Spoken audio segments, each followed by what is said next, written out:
السلام علیکم ویورز، میرا نام عطاء الرحمن اور آپ دیکھ رہے ہیں عطاء بخاری یوٹیوب چینل۔ قرآن کریم کی مسلسل ایکسپوزیشن کے سلسلہ میں آج ہم سورہ النساء کی آیت نمبر 7-8 کی ایکسپوزیشن کریں گے۔ تو ان آیات میں بات چل رہی ہے جنگی ضابطوں سے متعلق، مومنین سے متعلق، منافقین سے متعلق، اللہ کی راہ میں لڑنے والوں سے متعلق، طاغوت کے راستے میں لڑنے والوں سے متعلق۔ تو یہ بڑی اہم آیات ہیں کیونکہ ریاست کا نظام، ملک و قوم، ان کا تحفظ یہ کسی بھی قوم کے لیے بڑا ضروری ہوتا ہے، ورنہ تو اس قوم کا وجود ہی مٹ جائے۔ تو اس سلسلے میں یہ آیت بڑی اہم ہے۔ تو آج کی آیت شروع کرتے ہیں۔ اب ان لوگوں کو جو موت سے ڈرتے ہیں بتایا جا رہا ہے، سمجھایا جا رہا ہے۔ کیا یہ رہا ہے کہ اینما تکونو، تم جہاں کہیں بھی ہوگے۔ آگے کہہ رہا ہے کہ یدرککم الموت، موت تمہیں پالے گی۔ یہ جو ڈرتے ہیں نا بھی جنگ میں جائیں گے تو مارے جائیں گے، اب ان کو یہ سمجھا رہا ہے موت تمہیں پالے گی، اس سے تو تم نہیں بچ سکتے۔ اور آگے کہہ رہا ہے وَلَوْ كُنْتُمْ فِي بُرُوجٍ مُشَيَّدَةٍ، خواہ تم مضبوط قلعوں میں ہو،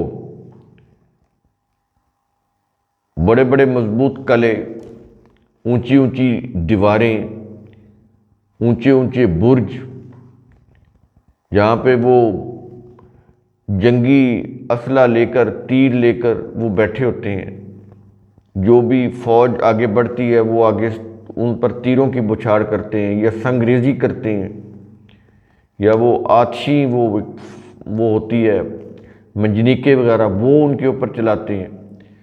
تو کہتا ہے کہ جتنا مرضی حفاظت کا سامان کرو،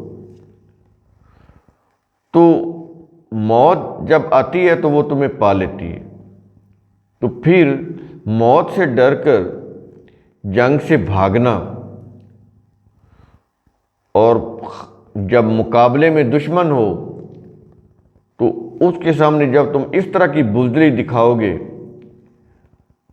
مقابلہ ہی نہیں کرو گے، پسپائی اختیار کرو گے یا بہانے بناؤ گے، جنگ میں پیچھے رہ جاؤ گے، آگے نہیں بڑھو گے، تو پھر موت تو پھر بھی تمہیں پہنچ کر رہے گی، تم بچ نہیں سکتے۔ تو پھر بہتر ہے کہ جد و جہد کر کے لڑو، جد و جہد کر کے اپنا دفاع کرو، لڑو، لڑتے ہوئے مارے جاؤ، وہ زیادہ بہتر ہے۔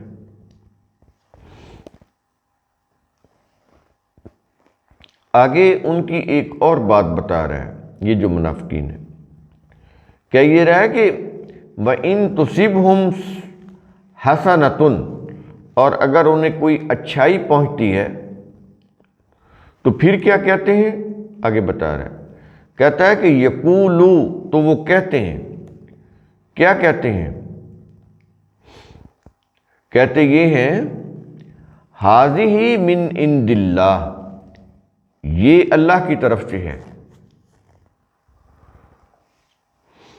یعنی اس میں رسول کی کسی تدبیر کا، حسن تدبیر کا کوئی عمل دخل نہیں ہے، یہ اللہ کی طرف سے ہے۔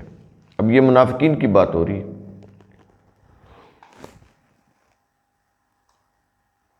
اور آگے بتا رہے ہیں وَإِن تُصِبْهُمْ سَيِّئَةٌ، اور اگر انہیں کوئی برائی یعنی تکلیف پہنچتی ہے تو پھر وہ کیا کہتے ہیں؟ آگے بتا رہے ہیں یقولو، تو وہ رسول سے کہتے ہیں، کیا کہتے ہیں؟ ھَذِهِ مِنْ عِنْدِکَ، یہ تیری طرف سے ہے۔ یعنی یہ رسول کی غلط تدبیر کی وجہ سے ہے کہ ہمیں مصیبت پہنچی ہے۔ یہ ان کا مائنڈ سیٹ ہوتا تھا، اس طرح کی وہ باتیں کرتے تھے۔ ایکچولی یہ مائنڈ سیٹ ہے۔ اب ان منافقین کی ان باتوں کے جواب میں رسول سے کہا جا رہا ہے، کہہ رہا ہے کہ کل، اے رسول کہہ دے۔ کیا کہہ دے؟ آگے بتا رہا ہے کہ کل من عند اللہ، سب کچھ اللہ کی طرف سے ہے۔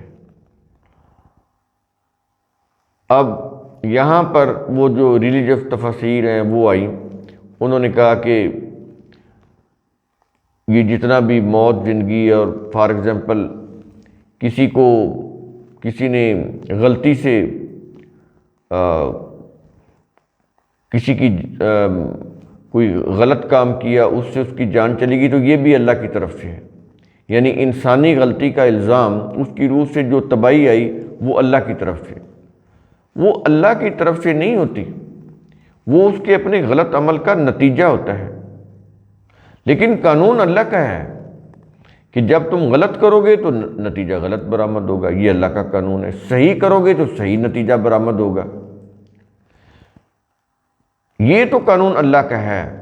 لیکن جو اس نے غلط کام کیا ہے، جس کی روح سے اس کو کچھ تباہی آئی ہے، ایک شخص ہے وہ فل ڈرنک ہو کر گاڑی چلا رہا ہے، اب اس میں ایکسیڈنٹ ہوا، وہ مر گیا۔ اب یہ کہنا کہ یہ اللہ کی طرف سے ہوا ہے، یہ جو ہے، جو عام طور پر مذہب کے اندر یہی عقیدہ ہے، تقدیر کا عقیدہ، یہ قرآن کے بالکل خلاف ہے۔ ہاں، اللہ کا قانون ہے کہ اگر یہ ایسے کرو گے تو پھر یہ ہوگا، یہ غلط کیا ہے تو اس کا یہ نتیجہ تباہ کن ہے، یہ قانون اللہ کا ہے۔ لیکن جو اس نے غلطی کی ہے، اس کا وہ خود ذمہ دار ہے، اس کو اللہ پر نہیں ڈالنا چاہیے۔ یہ بڑا ایک باریک نقطہ ہے جس کو سمجھنے کی ضرورت ہے، کہ یہاں پر جو کہہ رہا ہے نا کہ سب کچھ اللہ کی طرف سے، یعنی قانون اللہ کا ہے، یہ ہے۔ یہ نہیں کہ تم نے کسی کو قتل کر دیا انتقام لینے کے لیے، یا کسی عورت کا ریپ کر دیا اور کہنا کہ یہ اللہ کی طرف سے ہے، اس کی مقدر میں لکھا ہوا تھا، یہ معنی نہیں ہے۔ اس چیز کو آپ سمجھیں، سب کچھ اللہ کی طرف سے ہے۔ کیا مطلب؟ کہ یہ جو قانون مکافات ہے اللہ کا، جس کے تحت انسان کے ہر عمل کا نتیجہ ریکارڈ ہوتا ہے، مرتب ہوتا ہے، اچھے عمل کا اچھا نتیجہ، برے عمل کا برا نتیجہ، یہ اللہ کی طرف سے ہے، یہ سب کچھ اللہ کی طرف سے ہے۔ لیکن یہ نہیں کہ آپ اپنی مرضی سے کوئی جرم کریں، اس میں آپ کو نقصان پہنچے، جان چلی جائے، اور کہیں کہ یہ اللہ کی طرف سے ہے، بالکل نہیں۔ اور یہ کچھ کہنے کے بعد آگے کہا جا رہا ہے، فمالی، پھر کیا حال ہے، یہ پھر کیا حال ہے، کن کا کیا حال ہے؟ آگے بتا رہے ہیں، ہؤلاء القومی، قوم کے ان سب لوگوں کا، یہ جو قوم کے جو سب لوگ ہیں جو اس طرح کی روش رکھتے ہیں، جن کا یہ حال ہے، تو اب یہ چیز کہنے کے بعد ان کے متعلق کیا کہہ رہا ہے؟ کیا یہ رہا ہے کہ لا یکادون یفقہون حدیثا،